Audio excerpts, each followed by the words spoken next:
Tony, land use consents, a huge minefield. Yes, they are if you don't get them done. That's the minefield. Originally, in the plan, in the Land and Water Plan in Canterbury, there was a requirement to have your land use consent in place to carry on farming on the 31st of January 2017. Well, that was never going to happen. And which planner thought that was a great idea, I don't know. But now it appears like that they need to be done this year. So that's sort of a, how long is a piece of rope? But put it this way, it's given everybody the opportunity to get their land use consent where they're required in place by the end of this year. That means people need to have their farm environmental plan up to date. They need to have done their overseer baseline, and they probably need to have run their 2016-17 overseer results to see how they match up against their baseline. So get those things in place. Land use consent straightforward from that point on. You've done all the hard work, if that's the word. All your record keeping's in place. You've got any soil moisture information in place. You've got your water meter stuff in place. You've got your nutrients in place. So then the land use consent becomes sort of a formality, if that's the right word. I don't think there's ever a formality when you get to doing resource consents, but at least you've ticked the big boxes that have to be ticked. And it means that you'll get everything tidied up. We're all over the world, in fact, and also in New Zealand. We're heading down a much greater regulatory path. Get all your ducks in a row, and you can carry on doing what you're doing. Don't get your ducks in a row, then you've got a few things that are, you'll curse and swear and carry on about this. But get your ducks in a row, and it's okay. I was just talking to someone actually while I was in Melbourne 10 days ago about the environment in Scotland.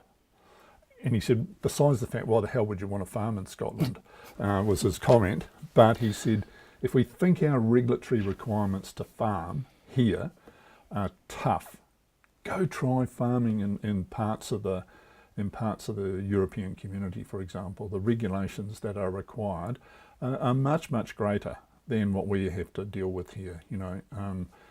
Get on with it, get it done, and then get on with what you're doing really well. So, just a word of warning, and get the process underway and get this land use consent in place so that you can carry on doing what you love doing.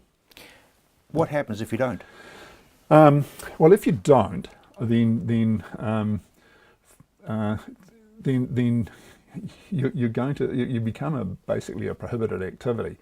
Now, the best example of that is consents that are coming up for renewal. So if you go back 10 or 12 years, when a lot of the groundwater hearings took place and when some of the reviews took place of groundwater zones, we moved from getting consents granted for 35 years to them being granted for 10. So a lot of those consents are coming up for renewal. In fact, a lot of them have come up for renewal in 2017, June 30th, 2017. So the plan works like this. If you make your application within 6 months of June the 30th, then you can carry on farming, carry on taking water, in this case taking water, but it will apply to the land use consent as well. You can carry on doing what you're doing under a section 124 in the Resource Management Act until you get your application sorted out with, in this case, Environment Canterbury, but it could be Hawke's Bay Regional Council, it could be Otago Regional Council, it could be any one of the regional councils. That's fine.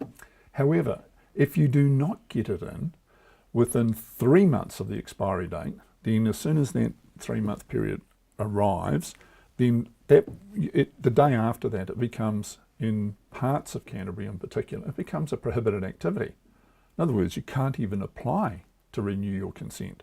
Yes, for water you're talking now? For water, but it applies to all consents. This applies to all your consents. So if you have a discharge consent, for example, for spray irrigating wastewater, effluent wastewater from a piggery or a chicken farm or dairy shed or whatever it happens to be, and you make that application 6 months prior to the expiry date, carry on doing what you're doing until you sort out any issues with the consent, go a day after the 3-month period, this is the way the plan in Canterbury is written, it becomes a prohibited activity. So you lock So the you gate. Lock the gate. So we've had a couple of farmers that have, in recent times, that have called us that, and I think I might have talked about one of them before, but another one has arisen where we're inside the 3-month period, and you know, the letters piled up, bills were paid, mail just got piled up, couple of wet days, I'm going to clear the mail. Oh dear, I've just got a letter to say that you know, my 3-month period is up and that now I'm in the prohibited activity category. What do I do? So you get on the phone, let me see if we can talk to Environment Canterbury. We have done that, and on a couple of occasions we've been able to get that that prohibited activity relaxed. That's unlikely to happen now. It's now basically the beginning of June. So if your consent expires at the end of June, I suspect that they will take a less than tolerant attitude, and that will be a prohibited activity. So we can't even get a consent application through the door under those circumstances. I mean, they won't even receipt it, basically. Tony, I really want to hammer home that for your land use consent, if you think it's too hard, don't do it, that you're going to have to lock the gate and you can't farm. Yep, get it done. Look, if you've done all those other things, the land use consent's not very expensive to deal with at all. There's people who will help you. Oh yeah, absolutely. Yeah, there's consultancies out there. You know, we're one of them, but there's other consultancies out there that are dealing with this thing on a day-to-day basis.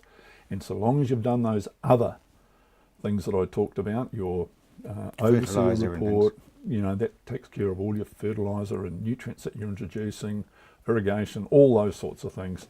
So you've got that farm environmental plan in place, then, you know, your land use consent's the least of your worries. I'm worried about the person who hasn't kept those records, that they can't remember what they put on paddock X 5 years ago. Yeah, well, that's a real problem, because then you're in the dream up world. You know that you had 3 tonnes of urea delivered, but you have no record of when you put it on and where you put it on. This is all about, you know, proof of placement. And so what do you do if you can't remember and don't have a record? You just have to make a record up, basically, to know that you actually used 3 tonnes. Let's just spread it out. You know, what did you do? 60 units here, 60 units there, and that's the best you can do. Yep. So it sort of makes a little mockery of the baseline that you have to do, but that's the best we can do. And then you can move forward from that point and see whether or not you are, you know, doing better or not. Look, the large majority, maybe 50%, 60% of farmers, they have a pretty good record. And if they don't have a pretty good record, then you can go to the fertiliser company. You can go to Balance or Ravensdown and find out how much you actually purchased and when you purchased it. Unless you're spreading your own, those that are spreading their own have got proof of placement. They know where they put it, when they put it.